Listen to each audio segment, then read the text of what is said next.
Big boss Kannada season 12 ರಲ್ಲಿ ಯಾರೂ ಊಹಿಸದ ಘಟನೆಗಳು ಸಾಕಷ್ಟು ನಡೆಯುತ್ತಿವೆ. 3ನೇ ವಾರದಲ್ಲೇ ಬಿಗ್ ಬಾಸ್ ಫಿನಾಲೆ ನಡೆಯಿತು. ಇದರಲ್ಲಿ ವಿನ್ ಆದ ಸುದ್ದಿಗೆ ಮುಂಬರುವ ಯಾವುದೇ ಒಂದು ನಾಮಿನೇಷನ್ನಿಂದ ಬಚಾವ್ ಆಗುವ ಅಧಿಕಾರ ನೀಡಲಾಯಿತು. ಇನ್ನು ಒಬ್ಬರನ್ನು ವಾರದ ಮಧ್ಯದಲ್ಲಿ ಹಾಗೂ ಮತ್ತಿಬ್ಬರನ್ನು ವಾರಾಂತ್ಯದಲ್ಲಿ ಎಲಿಮಿನೇಟ್ ಮಾಡಲಾಯಿತು. ಈಗ 3 ವೈಲ್ಡ್ ಕಾರ್ಡ್ ಮೂಲಕ ಎಂಟ್ರಿ ಪಡೆದಿರುವಾಗಲೇ ಬಿಗ್ ಬಾಸ್ನಿಂದ ಮಲ್ಲಮ್ಮ ಹೊರ ನಡೆದಿದ್ದಾರೆ ಎಂಬ ಶಾಕಿಂಗ್ ಸುದ್ದಿ ಹೊರಬಿದ್ದಿದೆ. ಇದನ್ನು ಕೇಳಿ ಫ್ಯಾನ್ಸ್ ಕೂಡ ಬೇಸರ ಮಾಡಿಕೊಂಡಿದ್ದಾರೆ. ಮಲ್ಲಮ್ಮ ಅವರಿಗೆ ವಯಸ್ಸಾಗಿದೆ. ಆದಾಗ್ಯೂ ಬಿಗ್ ಬಾಸ್ ಮನೆಯಲ್ಲಿ ಎಲ್ಲರಿಗೂ ಟಕ್ಕರ್ ಕೊಡೋ ರೀತಿಯಲ್ಲಿ ಆಟ ಆಡುತ್ತಿದ್ದರು.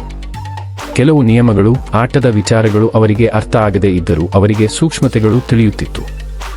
ಅವರು ಅನೇಕರ ಫೇವರಿಟ್ ಸ್ಪರ್ಧಿ ಆಗಿದ್ದರು. ಆದರೆ ಈಗ ವೈಯಕ್ತಿಕ ಕಾರಣಗಳಿಂದ ಅವರು ದೊಡ್ಮನೆಯಿಂದ ಹೊರ ಹೋಗಿದ್ದಾರೆ ಎಂಬ ಸುದ್ದಿ ಹರಿದಾಡಿದೆ. ಗುರುವಾರದ ಎಪಿಸೋಡ್ನಲ್ಲಿ ಈ ಬಗ್ಗೆ ಸಂಪೂರ್ಣ ಮಾಹಿತಿ ಸಿಗಲಿದೆ. ಮಲ್ಲಮ್ಮ ಕುಟುಂಬದವರೊಬ್ಬರಿಗೆ ಮಗು ಜನಿಸಿದೆ ಎನ್ನಲಾಗಿದೆ. ಈ ಖುಷಿಯ ಕ್ಷಣದಲ್ಲಿ ಅವರು ಭಾಗಿ ಆಗಲೇಬೇಕಾದ ಅನಿವಾರ್ಯತೆ ಇದೆ. ಹೀಗಾಗಿ ಅವರು ಆಟ ತೊರೆದು ದೊಡ್ಮನೆಯಿಂದ ಹೊರ ಹೋಗುವ ನಿರ್ಧಾರಕ್ಕೆ ಬಂದಿದ್ದಾರೆ. ಬಿಗ್ ಬಾಸ್ ಮನೆಯಲ್ಲಿ ಇದ್ದ ಎಲ್ಲರಿಗೂ ಮನೆಯವರ ನೆನಪು ಕಾಡುತ್ತಾ ಇತ್ತು. ಆದರೆ ಮಲ್ಲಮ್ಮ ಮಾತ್ರ ಗಟ್ಟಿತನ ತೋರಿಸುತ್ತಿದ್ದರು. ಭಾವನಾತ್ಮಕ ವಿಚಾರಕ್ಕೆ ನಡುಗಿದವರಲ್ಲ. ಅವರು ಎಂದಿಗೂ ಮನೆಯನ್ನು ಹಾಗೂ ಮನೆಯವರನ್ನು ನೆನಪಿಸಿಕೊಂಡು ಅತ್ತವರಲ್ಲ.